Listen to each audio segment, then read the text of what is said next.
കാലത്ത് തന്നെ ഒരുപാട് അലക്കാനുണ്ട് കേട്ടോ. അപ്പോൾ അതൊക്കെ വാരിയിട്ടിട്ട് അലക്കാനായിട്ട് അങ്ങോട്ട് ഇട്ടിട്ടുണ്ട് കേട്ടോ. ഇനിയിപ്പോൾ അടുത്ത പരിപാടികളോട്ടൊക്കെ അതേ തുടങ്ങാൻ പോകുന്നു.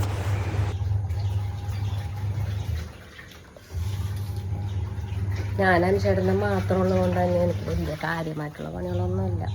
മീൻ കുറച്ചിരിപ്പുണ്ട് കേട്ടോ വറുക്കാൻ. കുറച്ച് പരിപ്പും മടുത്തി ചോറ് ഇരിപ്പുണ്ട്. ചോറ് തിളപ്പിച്ച് വെച്ച് കഴിഞ്ഞാൽ ഇന്നത്തെ പരിപാടി ഏകദേശം സെറ്റ്. പിന്നെ ഒന്ന് മുറ്റടിക്കണം. അപ്പോൾ രാവിലെ തന്നെ മുറ്റടിച്ചാലാ സൂര്യൻ ഉദിച്ച് വന്നിട്ട് സൂര്യൻ ഉദിച്ച് വന്നതിന് മുന്നേ തന്നെ മുറ്റടിയൊക്കെ തീർത്ത് വെച്ച് കഴിഞ്ഞാൽ അങ്ങനെ ചോദിക്കും. ഇപ്പം ചെറിയ തടവുണ്ട്, അപ്പോൾ വേഗം മുറ്റടിച്ച് തീർക്കാം നമുക്ക്. മുറ്റത്തോട്ട് ഇറങ്ങണതിന് മുന്നേ നമുക്ക് ഈ സ്ലാബും കാര്യങ്ങളൊക്കെ ഒന്ന് വൃത്തിയാക്കിയിട്ട് ഒന്ന് വെടിപ്പാക്കി തുടച്ചൊക്കെ ഇട്ട് കഴിഞ്ഞിട്ട് പോകാമെന്ന് ഓർത്തിട്ടാണ്. അങ്ങനെ നമ്മൾ ഈ നമ്മളുടെ ഗ്യാസ് അടുപ്പൊക്കെ ഒന്ന് കഴുകി വൃത്തിയാക്കിയൊക്കെ ഇടേണ്ട. അവൾക്ക് നമ്മൾക്ക് ഇന്ന് പരിപ്പ് വെക്കാമെന്നാണ് ഞാൻ ആലോചിച്ചിരിക്കുന്നത്. അപ്പോൾ ഒരു ഇത്തിരി പരിപ്പ് വെള്ളത്തിലൊക്കെ ഇട്ട് വെക്കേണ്ട കേട്ടോ. അപ്പോഴേക്കും നമുക്ക് വരുമ്പോഴേക്കും അത് സെറ്റായിട്ടുണ്ടാവും. നല്ല യൂസ്ഫുള്ളാണ്. ഇപ്പം ഞാൻ ഈ കാണിച്ച കണ്ടെയ്നർ നമുക്ക് എല്ലാം ഇങ്ങനെ സ്റ്റോർ ചെയ്ത് വെക്കാനും പറ്റും. തീർന്നു കഴിഞ്ഞാൽ പെട്ടെന്ന് അത് അറിയാനും പറ്റും കേട്ടോ. അപ്പോൾ ഞാനതൊക്കെ അടച്ച് ഒരു ഭാഗത്ത് വെച്ച് കഴിഞ്ഞിട്ട് നമ്മുടെ മുറ്റടിക്കാൻ ആരംഭിച്ചിട്ടാണ്. മുറ്റടിക്കണമെന്ന് വെച്ചാൽ ഇപ്പോൾ ഒരു ടാസ്ക് തന്നെയാണ്. എന്താണെന്ന് വെച്ച് കഴിഞ്ഞാൽ ഒടുക്കത്തെ ചൂട്, എൻ്റെ പൊന്നെ ആ ചൂടിൻ്റെ നേരത്ത് നിന്ന് ഇങ്ങനെ മുറ്റം അടിച്ചും കൂടി ഇരിക്കുമ്പോൾ ഒന്നും പറയണ്ട, വെട്ടി വേർത്ത് കുളിക്കും. എല്ലാവരും അടിച്ചിട്ടാണ്ടിരിക്കാൻ വേറെ നിവൃത്തിയുമില്ല. മുറ്റടിച്ച് വെച്ചത് അമ്മച്ചിയാണ് കേട്ടോ. ഇപ്പം അമ്മച്ചിയാണെന്നുണ്ടെങ്കിൽ വീട്ടിലില്ല. അപ്പോൾ പിന്നെ മുറ്റടിക്കാതിരിക്കാൻ നിവൃത്തിയില്ല. അമ്മച്ചിക്ക് കൂടുതൽ ഇവിടുന്ന് മാറി നിൽക്കണതിന് ഏറ്റവും മിസ് ചെയ്യണത് ഞങ്ങളുടെ വീട്ടിലത്തെ ചൂലായിരിക്കും കേട്ടോ. പിന്നെ നമ്മുടെ പറമ്പിലെ കുമ്പളങ്ങയൊക്കെ തന്നെ മുളച്ച് വന്നാണ്ട് ഞാൻ ഈ കിട്ടുന്ന വെജിറ്റബിളിൻ്റെയൊക്കെ ബാക്കി ബാലൻസ് സംഭവങ്ങളൊക്കെ കൊണ്ടുപോയി ഒരു കുഴിയൊക്കെ എടുത്തിട്ട് നമ്മുടെ പറമ്പിൽ തന്നെയൊക്കെ ഇടും. അപ്പോൾ ചിലതൊക്കെ ഇങ്ങനെ പൊട്ടിമുളച്ചൊക്കെ വരും. അപ്പോൾ നല്ലോണം പൂട്ടിട്ടുണ്ട് കേട്ടോ നമ്മുടെ കുമ്പളങ്ങ. അപ്പോൾ അത് കണ്ടപ്പോൾ മനസ്സിൽ വല്ലാത്തൊരു സന്തോഷം. ഇതൊക്കെ തൊട്ട് നോക്കി, ഇതിനൊക്കെ ഒന്ന് പിടിച്ച് നോക്കി, ഇനിയിപ്പോൾ ഒരു അടുക്കള തോട്ടം സെറ്റ് ചെയ്യണമെന്നുള്ളതാണ് ഇപ്പോൾ മനസ്സിൽ കയറിയേക്കണ ഒരു പൂതി. അപ്പം ഇത്തിരി ചോറ് ഇരിക്കണത് അതൊന്ന് തിളപ്പിച്ച് ഊറ്റിക്കഴിഞ്ഞാൽ ഇന്നത്തെ പരിപാടികളൊക്കെ ഏകദേശമൊക്കെ സെറ്റാണ്.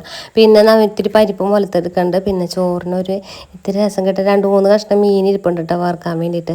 അപ്പോൾ ഇതും കൂടി ഒന്ന് വറുത്ത് ആ പരിപ്പും വലുത്തി വെച്ച് കഴിഞ്ഞാൽ പകുതി ആശ്വാസം. ഇടയ്ക്കിടയ്ക്ക് ഇപ്പം ഞാൻ ചെയ്തുകൊണ്ടിരിക്കുന്ന കാര്യമാണ് ഈ തണുത്ത വെള്ളം ഇങ്ങനെ ഫ്രീസിൽ ഇങ്ങനെ വെച്ചേക്കേണ്ട ഐസാക്കിയിട്ട് അത് ഓരോ ഇടയ്ക്കിടയ്ക്ക് മുഖം ഇങ്ങനെ കഴുകിക്കൊണ്ടിരിക്കും. അപ്പം മാത്രമേ ചൂടിനൊരു ശമനം കിട്ടണുള്ളൂ. എനിക്ക് ചൂടിത്തിരി എക്സ്ട്രാ കൂടുതലായിട്ടാണ് എനിക്ക് തോന്നണത്. എന്താണെന്ന് വെച്ച് കഴിഞ്ഞാൽ എനിക്ക് ഒട്ടും അങ്ങോട്ട് ഉൾക്കൊള്ളാൻ പറ്റണില്ല ചൂട്. നിങ്ങളുടെയൊക്കെ സൈഡിലൊക്കെ എങ്ങനെയുണ്ട് ചൂട്? ഒന്ന് കമൻറ്റിലൂടെ പറയുന്നുണ്ടെങ്കിൽ നമുക്കറിയാമല്ലോ ഏറ്റവും കൂടുതൽ ചൂട് എവിടെയാണെന്ന്. അപ്പോൾ ഇതൊക്കെ എൻ്റെ ഇടയിൽ കൂടി നടന്നുകൊണ്ടിരിക്കുകയാണ് കേട്ടോ. ഇനിയിപ്പോൾ നമുക്ക് കുറച്ച് പാലിരിക്കണത് നമുക്ക് രണ്ടുപേർക്ക് എൻ്റെ അനിക്കും അനുസരിച്ചും കൂടി 2 ചായ ഉണ്ടാക്കാൻ വേണ്ടിയിട്ട് അടുപ്പത്ത് വെക്കാം. അപ്പോൾ പാല് പൊട്ടിച്ച് അതും പാത്രത്തിലാക്കി വെച്ചിട്ടുണ്ട്. ഇനി അടുപ്പത്തിരിക്കുന്ന സാധനങ്ങളൊക്കെ ഇറങ്ങിയതിന് ശേഷം നമുക്ക് ചായ കാക്കാൻ പറ്റുള്ളൂ. അപ്പോഴേക്കും നമ്മൾക്ക് ഇന്ന് കാലത്ത് ദോശ ഉണ്ടാക്കാമെന്നാണ് ആലോചിച്ചേക്കണം. അപ്പം ദോശയിൽ കുറച്ച് വെള്ളവും ഒഴിച്ച് ഉപ്പിട്ട് ഇത്തിരി തേങ്ങയും ചിരണ്ടി ഇട്ട് കഴിഞ്ഞാൽ നമ്മുടെ ഗോതമ്പ് ദോശ റെഡിയാണ്. കുറച്ച് ഡാൽഡയും കൂടി ഇട്ട് കൊടുത്തു കഴിഞ്ഞാൽ നല്ല ടേസ്റ്റ് ആയിരിക്കും കേട്ടോ. അപ്പോഴേക്കും എൻ്റെ ചോറൊക്കെ തിളപ്പിച്ച് ഊറ്റി ആയിക്കഴിഞ്ഞ് അപ്പോൾ ഒരു പാത്രം എടുത്തിട്ട് ഒറ്റ കമത്തി കഴിഞ്ഞാൽ ഇത് ചോറും റെഡിയാണ്. അപ്പോൾ അതിൻ്റെ പരിപാടിയും കഴിഞ്ഞ് കഴിഞ്ഞപ്പോൾ അടുത്ത അടപ്പൊഴിഞ്ഞപ്പോഴേക്കും നമ്മൾക്ക് ഇനിയിപ്പോൾ ദോശ ചൂടാൻ വേണ്ടിയിട്ട് നമ്മുടെ പാൻ അടുപ്പത്ത് കയറ്റിയിട്ടാണ്. പറഞ്ഞ നേരം കൊണ്ട് നമ്മൾ അപ്പുറത്തെ സൈഡിൽ ചായയും വെച്ചിട്ടുണ്ടായിരുന്നു കേട്ടോ. അപ്പോൾ ചായയും തിളപ്പിച്ച് വന്ന് ഇനിയിപ്പോൾ ചായയും ഒന്ന് ഊറ്റി ഇതേ പാത്രത്തിലാക്കി വെച്ച് കഴിഞ്ഞപ്പോൾ അതിൻ്റെ പരിപാടി ഏകദേശം സെറ്റ്. ഇപ്പോൾ അടപ്പൊക്കെ ഒന്ന് ഒഴിഞ്ഞ് ഇനിയിപ്പോൾ നമുക്ക് ദോശ ചൂടാനായിട്ട് ആരംഭിക്കാം കേട്ടോ. അപ്പോൾ ഇനിയിപ്പോൾ 2-3 ദോശ ഉണ്ടാക്കിയാൽ മതി. മറ്റേന്ന് പറഞ്ഞു കഴിഞ്ഞാൽ ഒരു 10 ദോശ 15 ദോശ 12 ദോശയെങ്കിലും ഉണ്ടാക്കിയാലാണ് ഇവിടെ പറ്റുള്ളൂ കേട്ടോ. ഇപ്പോൾ ഇതിപ്പോൾ 4 ദോശയൊക്കെ ഉണ്ടാക്കി കഴിഞ്ഞാൽ നമ്മുടെ പരിപാടി ഡിമെന്ന് പറഞ്ഞിട്ട് കഴിയും കേട്ടോ. അപ്പോൾ സമാധാനത്തിന് ഞാൻ സ്ലാബിലേക്ക് കയറിയിരുന്ന് ഇങ്ങനെ ആശ്വസിച്ചാണ് ഇപ്പോൾ ദോശയൊക്കെ ചൂട്ടുകൊണ്ടിരിക്കുന്നത്. മറ്റെന്ന് പറഞ്ഞു കഴിഞ്ഞാൽ ഒരു ഓട്ടപ്പാച്ചിലായിരിക്കും കേട്ടോ രാവിലെ. അപ്പോൾ എനിക്ക് ഭയങ്കര റിലാക്സ് ചെയ്തിട്ടാണ് ഇങ്ങനെ ഇരിക്കണത്. അത് വെച്ചാൽ പിള്ളേരും ഇല്ല, അമ്മച്ചിയുമില്ല. ഭയങ്കര ഭാരം ഭയങ്കരമായിട്ട് കുറഞ്ഞ പോലെ എനിക്ക് തോന്നണത്. എന്തായാലും വേഗം ദോശയൊക്കെ ഇനിയിപ്പോൾ ഉണ്ടാക്കി വെച്ചിട്ട് വേഗം ഇനിയിപ്പോൾ ഓഫീസിലോട്ട് ഓടിപ്പോകണം കേട്ടോ. ഈ പരിപ്പാറി മാത്രം കൂട്ടിക്കൊണ്ട് ചോറിനാന്ന് വെച്ച് കഴിഞ്ഞാൽ അതൊരു വലിയൊരു ടാസ്ക്കാണ്. അപ്പോൾ 2-3 കഷ്ണം മീൻ ഇരിപ്പുണ്ട് കേട്ടോ. അപ്പോൾ നമുക്ക് സൈഡിൽ കൂടി ആ മീനും വറുക്കാനിട്ടുണ്ട് കേട്ടോ. പരിപ്പൊക്കെ നല്ല കറക്റ്റ് ഭാഗത്തിന് വെന്ത് കിട്ടിയിട്ടുണ്ട്. അതൊന്നും മുളകും കൂടി ഉള്ളിയും മുളകും കൂടി മൂപ്പിച്ചിട്ട് കഴിഞ്ഞാൽ ദേ പരിപ്പിൻ്റെ പരിപാടി ഏകദേശം സെറ്റ്. മീനും വറുത്ത് ഏകദേശം സെറ്റായിട്ടുണ്ട് കേട്ടോ. അപ്പോൾ എല്ലാ പരിപാടികളും ഓൾമോസ്റ്റ് കഴിഞ്ഞ് ഇനിയിപ്പോൾ ഞാൻ അഞ്ചെണ്ണം കൂടി നിന്നിട്ട് ബ്രേക്ക്ഫാസ്റ്റ് കഴിക്കണം. അതാണ് ഇനി അടുത്ത പണി. അപ്പോൾ വേഗം അഞ്ചെണ്ണോടെ ചായയും കാര്യങ്ങളൊക്കെ എടുത്തു കൊടുത്തില്ലെങ്കിൽ ഇനിയിപ്പോൾ അമ്മച്ചിയും പിള്ളേരൊക്കെ ഒന്നും ഇല്ലാത്തതുകൊണ്ട് തന്നെ ഫുഡ് കഴിക്കലും കാര്യങ്ങളൊക്കെ ഒന്നും കാര്യമായിട്ടുണ്ടാവില്ല ഞാൻ പോയി കഴിഞ്ഞാൽ. അപ്പോൾ ഞാൻ പോണതിന് മുന്നേ തന്നെ ഭക്ഷണവും കാര്യങ്ങളൊക്കെ എടുത്തു കൊടുത്ത് തീറ്റിച്ചിട്ട് പോകാൻ നോക്കട്ടെ. അപ്പോൾ ഞാനിങ്ങനെ ഓരോന്ന് പറഞ്ഞുകൊണ്ടിരിക്കണം. മേശപ്പുറത്ത് ചോറാണ് ഇരിക്കുന്നത്, പരിപ്പറി ഇവിടെ ഇരിപ്പുണ്ട്, അവിടെ ഉണ്ട്, ഇവിടെ ഉണ്ട്, ഇതൊക്കെ പറഞ്ഞു കൊടുത്തോണ്ടിരിക്കണം. ആണ്ടി കണ്ടുകൊണ്ടിരിക്കണം. ഇനിയിപ്പോൾ ഏകദേശം നമ്മുടെ അടുക്കളയത്തെ പരിപാടികളൊക്കെ കഴിഞ്ഞ് ഇനിയിപ്പോൾ ചോറും കൂടി നമുക്ക് എടുത്ത് വെച്ച് കഴിഞ്ഞാൽ സെറ്റ്. ഇനിയിപ്പം അപ്പോൾ ചോറും പരിപ്പറിയും മീൻ വറുത്തതും ഇത്രയും കൂടി പാത്രത്തിലാക്കി കഴിഞ്ഞാൽ ഏകദേശം പണികളൊക്കെ അടുക്കളയത്ത് തീർന്നിട്ടോ. വെട്ടി വെറുത്ത് കുളിച്ചിരുന്ന് വെച്ചുകൊണ്ട് തന്നെ വേഗം പോയി ഒരു ഗുളിയൊക്കെ പാസ്സാക്കി വന്നിട്ടും ഒരു കാര്യവുമില്ല. ഗുളിയും കഴിഞ്ഞതേ കുളിമുറിയിൽ നിന്ന് പുറത്തോട്ട് ഇറങ്ങി കഴിയുമ്പോഴേക്കും വീണ്ടും വെട്ടി വേർത്ത് കുളിക്കേണ്ട. അതിങ്ങനെ നടന്നു പോയിക്കൊണ്ടിരിക്കും. ഒരു രക്ഷയില്ലാത്ത ചൂടാണ്. ഇനിയിപ്പോൾ നമ്മളുടെ തുണികളൊക്കെ അലക്കി ഞാൻ ഡ്രയറിലൊക്കെ ഇട്ട് ബക്കറ്റിലാക്കി വെച്ചിട്ടുണ്ട്. ഇനിയിപ്പോൾ അതെല്ലാം കൊണ്ടുവന്ന് വിരിക്കണം. അപ്പോൾ പൊരിഞ്ഞ വെയിലത്ത് പോയിക്കൊണ്ട് തുണികളെല്ലാം വിരിച്ച് വരുമ്പോഴേക്കും നല്ല കോലാവും. എന്താ ചെയ്യാൻ പറ്റും? ഇതൊക്കെ നിവർത്തിയില്ല, നമുക്ക് വേറെ ആരുമില്ലല്ലോ ചെയ്ത് തരാൻ. അപ്പോൾ നമ്മൾക്കിത് നിവർത്തി ഇത് വിരിച്ചൊക്കെ ഇട്ടിട്ട് വേണം പോകാൻ. അങ്ങനെ പറഞ്ഞ നേരം കൊണ്ടൊക്കെ ഞാൻ ഓടി നടന്ന് വേഗം തുണികളൊക്കെ വേഗം വിരിച്ചിട്ടിട്ടാ. ഇനിയിപ്പോൾ കുറച്ച് മാങ്ങയൊക്കെ കരിഞ്ഞ് വെച്ചിട്ടുണ്ട്, അതൊന്ന് ഉണക്കാൻ ഇതിനിടയിൽ കൂടി വെച്ചുകൊണ്ടിരിക്കുന്നുണ്ട്. ഇങ്ങനെ പരിപാടികളൊക്കെ പറഞ്ഞ നേരം കൊണ്ട് തിരിച്ച് ഞാൻ അകത്ത് കയറി. പക്ഷെ വെട്ടി വേർത്ത് കുളിച്ച് ആവശ്യത ഇനിയിപ്പോൾ ഒരു കഷ്ണം മാങ്ങയും കൂടി കുഞ്ഞിനെയും കൂടി അരിഞ്ഞ് വെച്ച് കൊടുത്തു കഴിഞ്ഞാൽ ബ്രൂണിനുള്ള ചോറും എടുത്ത് വെച്ച് കൊടുക്കണം. അത്രയൊക്കെ ഉള്ള പരിപാടികൾ. രാവിലത്തെ പരിപാടികളൊക്കെ ഏകദേശം സെറ്റായിട്ട് കഴിഞ്ഞിട്ടാ.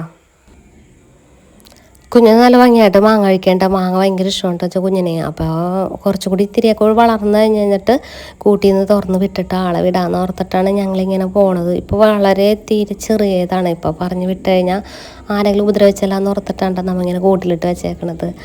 അങ്ങനെ ഞാൻ എൻ്റെ ബാഗ് സണ്ണിലൊക്കെ എടുത്തിട്ട് വാതിലൊക്കെ ചരി നമ്മൾ ഇറങ്ങിയാണ്. ഇനിയിപ്പോൾ പിള്ളേരൊന്നും ഇല്ലാത്തതുകൊണ്ട് എനിക്ക് മനസ്സമാധാനത്തോടെയാണ് ഞാനിപ്പോൾ ജോലിക്ക് പോണത് തന്നെ. വേറൊന്നും കൊണ്ടല്ല, നമുക്ക് ടെൻഷനാണ്. നിങ്ങൾ വീട്ടിൽ തല്ലുടുത്തും ബഹളവും ഒക്കെ ആയിട്ട് നിൽക്കുമ്പോൾ അവർ ഇപ്പോൾ ഒരു വെക്കേഷൻ മൈൻഡിൽ ഇപ്പോൾ പോയേക്കണോണ്ട് ഞാൻ ഭയങ്കര സമാധാനമാണ്. എന്താണെന്ന് വെച്ച് കഴിഞ്ഞാൽ പിന്നെ അവരവിടെ സേഫായിട്ടുണ്ടല്ലോ. അപ്പോൾ നമുക്ക് സമാധാനമായിട്ട് ഓഫീസിലും ഇരിക്കാം. 2-3 ദിവസം കൂടി കഴിഞ്ഞിട്ട് ഇപ്പം തന്നെ പറ്റും. അപ്പോൾ ഇനിയിപ്പോൾ നേരെ നമ്മൾ ഓഫീസിലോട്ട്. ഇനിയിപ്പോൾ ഇവിടെ നിന്ന് വണ്ടി കയറി പോയി ബസ്സൊക്കെ കയറിയിട്ട് വേണം ഇനി നമ്മൾക്ക് ഓഫീസിലോട്ട്. കത്തണ വെയിലാണ്ട പുറത്തോട്ടൊക്കെ ഇറങ്ങിയിട്ട് ഒരു രക്ഷയില്ല. എൻ്റെ പൊന്നെ, എങ്ങനെയെങ്കിലും ഓഫീസിലോട്ട് എത്തിയാൽ മതി എന്ന് പ്രാർത്ഥിച്ചുകൊണ്ടാണ് നമ്മൾ രാവിലെ തന്നെ ഇറങ്ങണം. എന്താണെന്ന് വെച്ച് കഴിഞ്ഞാൽ അൺസൈക്കബിളാണ് ചൂട്. ഇപ്പം തന്നെ കുളിച്ച് വൃത്തിയായതാണ്. എന്നാലും വെട്ടി വേർത്ത് കുളിച്ച് അവശതയായി നമ്മൾ ഓഫീസിൽ വന്നു കഴിഞ്ഞപ്പോഴാണ് അവിടെ മുഴുവൻ കച്ചറ പിച്ചറകായിട്ട് കിടക്കുകയാണ്. ഇനിയിപ്പോൾ ഓഫീസൊക്കെ ഒന്ന് അടിച്ച് വൃത്തിയാക്കി നീറ്റാക്കി ഇടണം. ആരും പറഞ്ഞേൽപ്പിച്ചിട്ടില്ല, പക്ഷെ നമ്മൾ ഇരിക്കുന്ന സ്ഥലമാകുമ്പോൾ അതൊന്ന് വൃത്തി മെനക്ക് ഇടേണ്ടത് നമ്മുടെയും കൂടി ബാധ്യതയല്ലേ. അപ്പോൾ ഇനിയിപ്പോൾ പെട്ടെന്നൊരു ക്ലയൻറ്റ് വന്നു കഴിഞ്ഞാൽ നമുക്കല്ല അതിൻ്റെ മോശം. അപ്പോൾ ഞാനിനിയിപ്പോൾ അതൊക്കെ ഒന്ന് ചെയ്യണം. വീട്ടിലത്തെ പണിയും കഴിഞ്ഞിട്ട് ഒന്ന് ഇരിക്കാമെന്ന് ഓർത്തിട്ട് നമ്മൾ ഓഫീസിലോട്ട് വന്നതാണ്. അപ്പോൾ ഇവിടെ വരുമ്പോഴാണ് ഇവിടെ ഇങ്ങനെയൊക്കെ കിടക്കണാണുമ്പോൾ ഒന്നും ചെയ്യാണ്ടിരിക്കാനും പറ്റില്ല. അപ്പോൾ ഇനിയിപ്പോൾ ഞാനൊരു ഇത്തിരി വെള്ളവും എടുത്ത് കുടിച്ച് കഴിഞ്ഞിട്ട് ഇവിടെ അടിച്ച് തുടച്ച് വൃത്തിയാക്കാൻ വേണ്ടിയിട്ട് പോകാൻ വേണ്ട. അപ്പോൾ ഞാനിനി മറ്റൊരു വീഡിയോ ആയിട്ട് വീണ്ടും വരാം. ഈ വീഡിയോ ഇഷ്ടമായിരുന്നുണ്ടെങ്കിൽ ലൈക്ക് ചെയ്യുക, ഷെയർ ചെയ്യുക, സബ്സ്ക്രൈബ് ചെയ്യുക. അപ്പോൾ മറ്റൊരു വീഡിയോ ആയിട്ട് വീണ്ടും കാണാം. Good night, sweet dreams, by.